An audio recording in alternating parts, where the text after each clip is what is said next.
제가 이렇게 여기저기 다른 교회를 다녀보면서 느끼는 점이 있는데요. 그것은 우리 운주교회가 참 수준이 높구나 이런 생각을 해봅니다.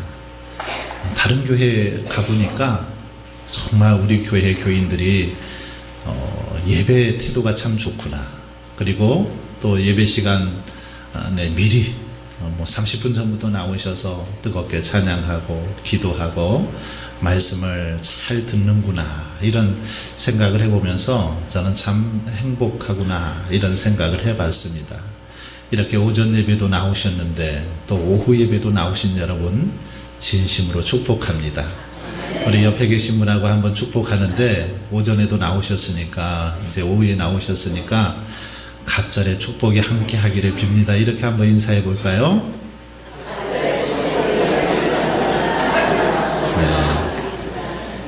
갑절의 축복이, 갑절의 건강이 함께 하시기를 바랍니다.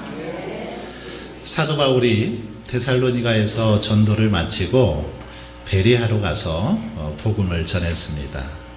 이 베레아는 데살로니가에서 서쪽으로 약 80km 정도 떨어진 그런 거리에 위치한 도시였습니다. 차로는 요즘 같으면 1시간 정도면 갈 수 있는 그런 거리에 위치한 도시였죠.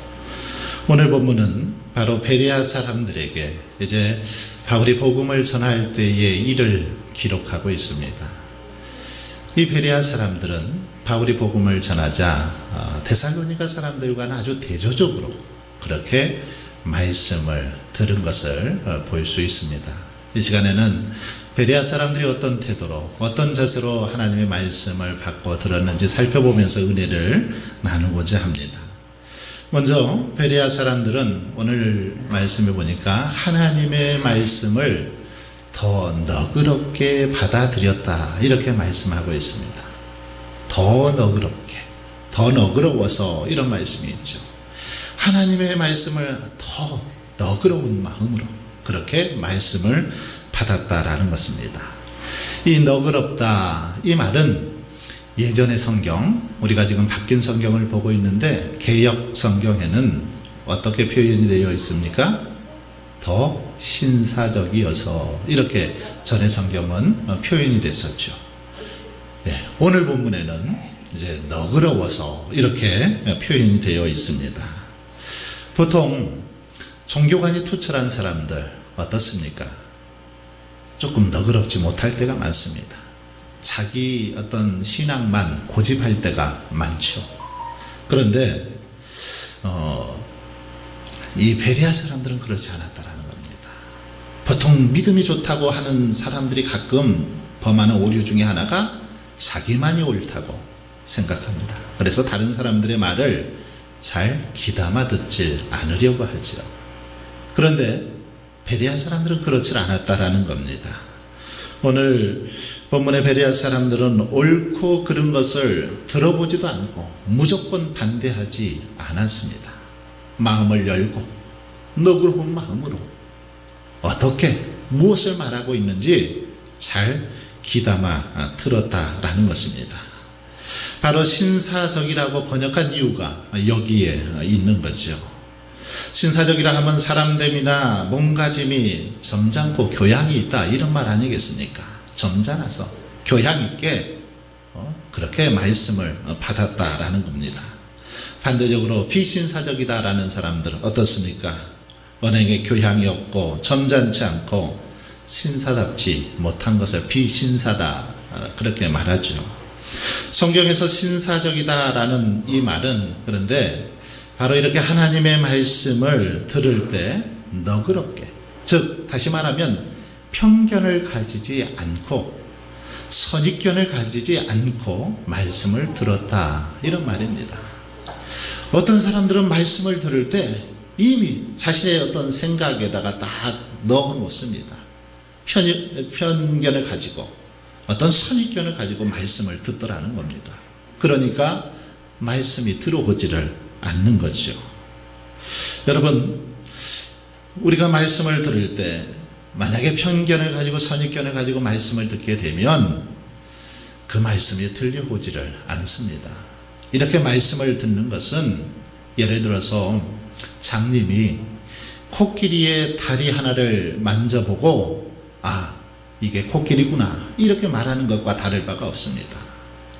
코끼리 전체를 봐야 되는데 그냥 다리 하나 만져보고 코끼리는 이렇게 생겼구나 말하는 것과 다를 바가 없다라는 겁니다. 어떤 물체든 단면으로만 이루어진 건 없죠. 그러나 많은 사람들은 한쪽 면만 보고 한쪽만 그렇게 생각할 때가 있더라는 겁니다. 하지만 이렇게 편견이나 선입견에 사로잡히게 되면 사리를 분별할 수 없습니다. 하나님의 말씀을 바로 들을 수 없다라는 거죠. 본문의 베레아 사람들, 하나님의 말씀을 듣는 데 있어서 어떤 편견도 어떤 선입견도 없이 너그러운 마음으로 있는 그대로 순수하게 그렇게 하나님의 말씀을 받았다라는 겁니다. 우리가 하나님의 말씀을 들을 때, 설교를 들을 때, 또 성경을 볼 때 이런 자세가 필요하다라는 겁니다. 내 생각에 어떤 틀을 딱 짜놓고 그 안에서만 우리가 성경을 판단하고 해석하려고 하면 성경이 바로 보이지 않고 바로 들리질 않는 것입니다.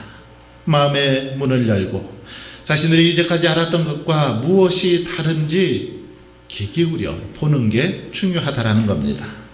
그 결과 지금까지 알고 있었던 것이 잘못되었고 하나님의 말씀, 지금 바울이 전하는 복음이 옳구나라는 사실을 베레아 사람들은 깨닫게 되었다라는 겁니다.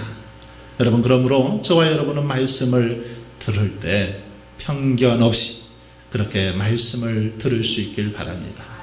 마음의 문을 활짝 열고 너그러운 마음으로 그렇게 말씀을 들을 때 그 말씀에 더 큰 감동과 은혜가 될 줄 믿습니다. 두 번째로 베레아 사람들은 말씀을 들을 때 간절한 마음으로 말씀을 받았다라고 그렇게 말씀하고 있습니다. 하나님의 말씀을 들을 때 간절한 마음을 가지고 그렇게 말씀을 들었다라는 겁니다. 여기서 간절한 마음은 자발성을 가진 모든 열성을 의미합니다. 이런 그 문자적인 뜻이 있죠. 자발성을 가진 모든 열성, 이게 간절한 마음에 담긴 그런 문자의 뜻입니다. 즉 베레아 사람들은 복음에 대해서 큰 호의와 열성을 가지고 말씀을 들었다라는 겁니다. 그렇기 때문에 날마다 말씀을 상고할 수 있었고 많은 은혜를 깨닫게 되었다라는 거죠. 한 청년이 목사님을 찾아와서 목사님, 어떻게 해야 제가 기도를 잘할 수 있을까요? 그 방법을 좀 가르쳐 주십시오. 그렇게 청년이 목사님에게 질문을 했습니다. 그러자 목사님은 다른 설명할 것 없이 이 청년을 데리고 강가로 데리고 갔습니다. 강가로 데리고 가서는 옷을 벗게 하고는 손목을 끌고 강으로 들어가는 겁니다. 청년이 깜짝 놀라서, 아니 목사님, 제가 기도하는 법을 가르쳐 달라고 했지 수영하는 법 가르쳐 달라고 했습니까? 하면서 막 소리를 쳤습니다. 그러자 목사님이, 그래, 내가 당신에게 기도하는 법을 가르쳐 주려고 그래. 그러면서 그 청년을 강 안으로 데리고 가더니 갑자기 머리를 잡고 그냥 강물 속에다 쳐박는 겁니다. 그러니까 어떻게 됩니까? 이 청년은 갑자기 그냥 숨이 몰아차게 되고 사람 살려 허우적거립니다. 한참을 그렇게 물에 빠뜨리더니 이제 건져 주었습니다. 그리고는 이제 그러자 그 청년이 목사님에게 따지듯이 묻죠. 아니 목사님, 제가 기도하는 방법 가르쳐 달라고 했지 언제 물에 빠뜨려 이렇게 사람 죽이라고 했습니까? 그러면서 큰 소리로 항변을 했습니다. 그때 목사님이 빙긋이 웃으면서 이렇게 말하는 겁니다. 물속에 빠지니 어떠하던가? 숨을 쉬고 싶었지. 살고 싶다는 생각밖에는 아무 생각이 없었지. 기도는 바로 그렇게 하는 것이네. 살려달라고 애원하는 그 심정으로 간절하게 기도하면 된다. 그렇게 가르쳐 주었습니다. 여러분, 그렇습니다. 간절한 마음으로 하나님의 말씀을 우리가 사모해야 된다는 겁니다. 그냥 말씀을 들리면 듣고 안 들리면 안 듣는 것이 아니라 간절히 사모하는 마음으로 이 말씀을 듣지 않고는, 이 말씀이 내게 은혜가 되지 않고는 안 됩니다.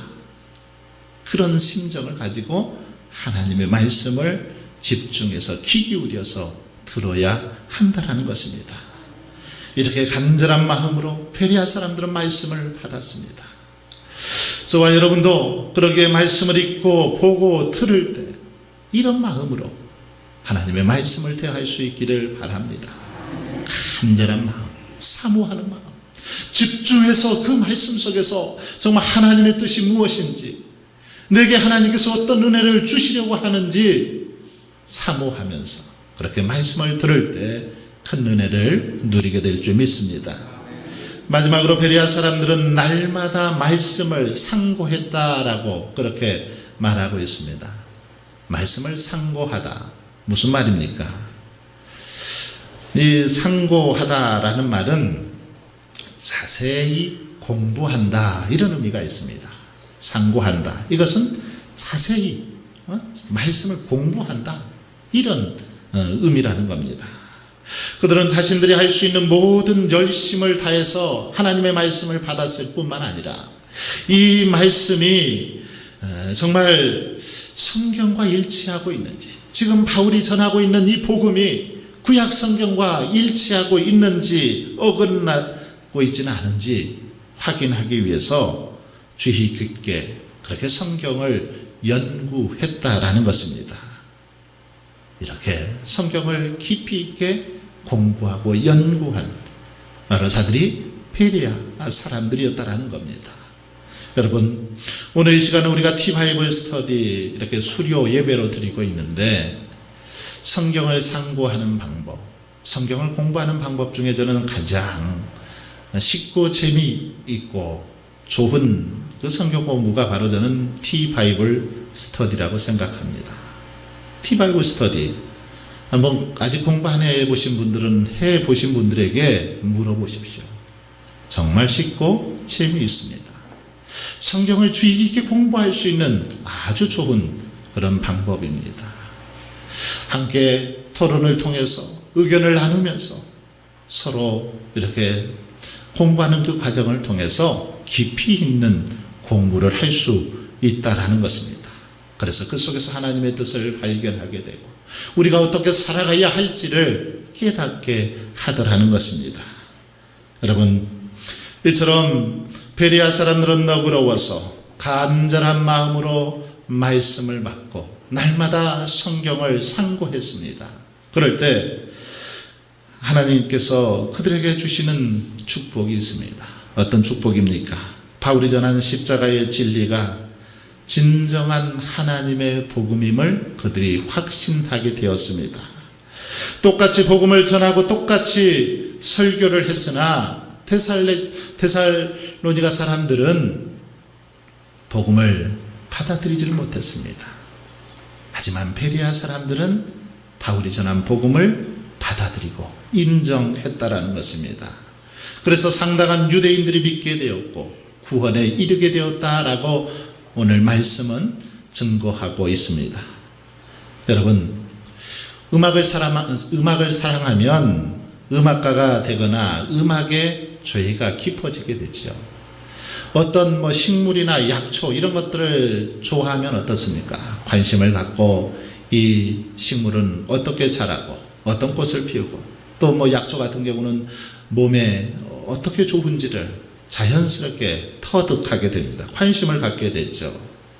이와 같이 우리가 성경을 사랑하면, 하나님을 사랑하면 성경 말씀을 가까이 하게 되어 있습니다.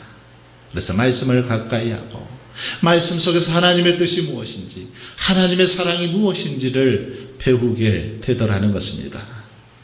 사랑하는 성도 여러분, 풀은 마르고 꽃은 시드나 하나님의 말씀은 영원히 서리라, 그렇게 말씀하셨습니다. 천지는 없어져도 하나님의 말씀은 결코 없어지지 않는다라고 성경은 우리에게 증거하고 있습니다.